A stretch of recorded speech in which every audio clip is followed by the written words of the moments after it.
nous déplacer, nous chauffer, nous nourrir, nous émettons des molécules nocives. Tous les jours, on les respire, et tous les ans, des milliers de personnes tombent malades en Europe.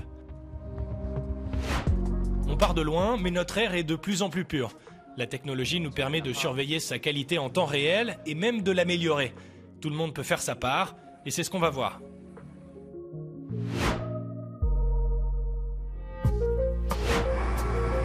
On est parti en Pologne, où les taux de particules fines défient souvent les limites européennes. C'est le cas à Varsovie.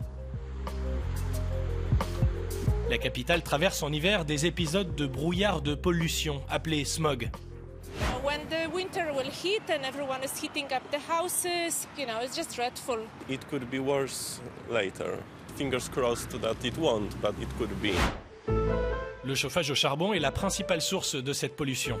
Varsovie est donc en mission pour remplacer ces poêles que les locaux appellent les fumeurs. La ville vient même de les interdire. Si bien qu'en marchant un matin dans ce quartier réputé pollué, on n'en a pas trouvé. Is it coal? No, we have the gas.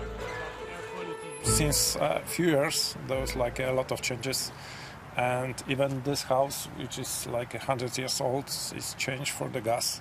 We have special, let's say, police that's controlling. Even neighbors start controlling the situation, and people learning a lot.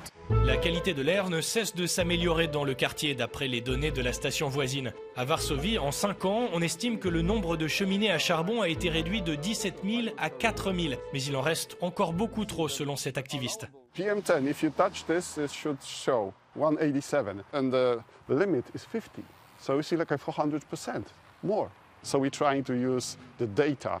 You talk to the people and they were just scratching their head. No, there's no air pollution. What you're talking about? It's I okay. can smell anything. I can smell anything. The air is kind of gray, but so far in the winter time, air is always gray. When you ask somebody 10 years ago, what's the main source of air pollution, they would say cars, of course, cars. And right now they will tell you that, of course, smokers and the coal burning. So we managed to change the perception of Polish society of air pollution. And then from the people, we go to the politicians. Direction justement la mairie de Varsovie. Nous sommes reçus par Jacek, un ancien militant écologiste, désormais chargé de la qualité de l'air dans la ville. Il encourage tout le monde à se renseigner sur le sujet. In our popular broadcasts, every day there's information about air quality in Poland. So we have some apps in our mobile phones. We have a lot of smoke alerts. Then people started to use these applications. That's our station. Si la capitale est à la pointe dans la lutte contre le smog en Pologne, c'est aussi grâce à un important réseau de capteurs et de stations officielles de surveillance. Removement of 70% of smokers really improved our air quality, which is not so perfect because we still have a lot of cars, for example. If you clean all smokers from Warsaw, and then there will be a lot of smokers outside Warsaw, polluted air will also go to Warsaw. So there is a lot to be done. Where are we? Here? Here. As we can see, we have a good quality. It's green, so today is good. We can go jogging. Yeah, of Okay. course. La Pologne est encore loin de l'ambition zéro pollution du Green Deal, un air sans pollution nocive d'ici 2050. Mais le changement est là et les citoyens participent. C'est aussi le cas en Belgique, direction Bruxelles. C'est l'une des villes d'Europe les plus polluées au dioxyde d'azote. Ici, le principal problème, c'est le trafic routier. Il est responsable d'environ 2/3 des émissions. Ici, à l'inverse de Varsovie, le centre-ville est le plus pollué. C'est la conclusion de plusieurs projets de sciences citoyennes. L'association de Pierre a demandé à des volontaires de mesurer la pollution de chez eux grâce à ces tubes. En moyenne, ici, c'était environ 50 microgrammes par mètre cube, 5 fois au-dessus de la recommandation de l'OMS. Et ça varie beaucoup d'une rue à l'autre. Exemple dans cette rue scolaire où la circulation est interdite aux voitures. C'est pas la même ambiance, hein? Ouais, c'est ça, on s'en rend compte. Les enfants sont particulièrement vulnérables. Ils respirent plus proche des pots d'échappement et donc des sources de pollution de l'air. Donc c'est vraiment très important de les protéger en priorité de la pollution de l'air. Face à la pollution, il y a aussi des inégalités sociales. Dans ce quartier modeste, Quentin a été volontaire de l'étude. On entend un petit peu le bruit, ouais.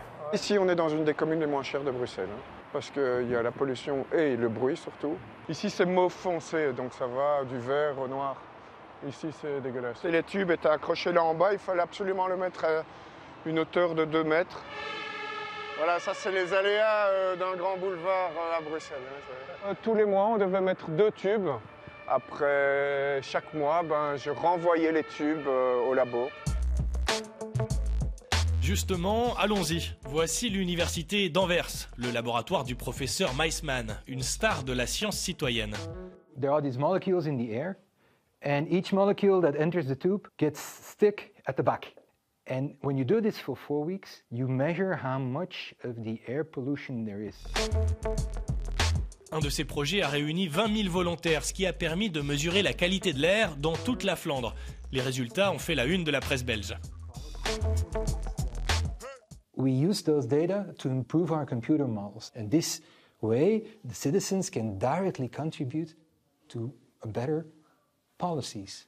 And we see that in the data. The air quality is improving. So air quality policy works. Justement, ces politiques vont encore évoluer en Europe. La directive sur l'air ambiant est en cours de révision. Les normes limites de pollution devraient être abaissées. Pour en parler, direction Copenhague. Ici, la culture cycliste est poussée. Copenhague, c'est aussi le siège de l'Agence européenne pour l'environnement. Et on a rendez-vous avec un de ses experts. Alberto a accepté de nous montrer l'application lancée par son agence, European Air Quality Index, qui compile les données de quelques 4000 stations de contrôle dans l'Union. We are here in Copenhagen and we can see now that the situation is good. Of course, we have a lot of wind that takes all the pollutants away. And you can also compare the situation in this station with other. So if you look into the app and you see that you want to go jogging this afternoon, maybe you can choose the right time when the air pollution is not so high, and you can also choose the route you could follow. Can European policies help? It can, and it has done. We have a lot of legislation acting, for instance, on industry. We have the Industrial Emissions Directive. We have the Euro standards that apply to vehicles. Of course, we have also the air quality legislation. Is the air we breathe cleaner than it was in the past? Much cleaner. We see that the situation has improved for almost all the pollutants, but it doesn't mean that we are in the most optimal situation, because we also know that there's, like, let's say, no safe limit. The objective should be to come as close as possible to the World Health Organization recommendation in terms of this concentration. So to lower even more our concentrations to protect even more the citizens.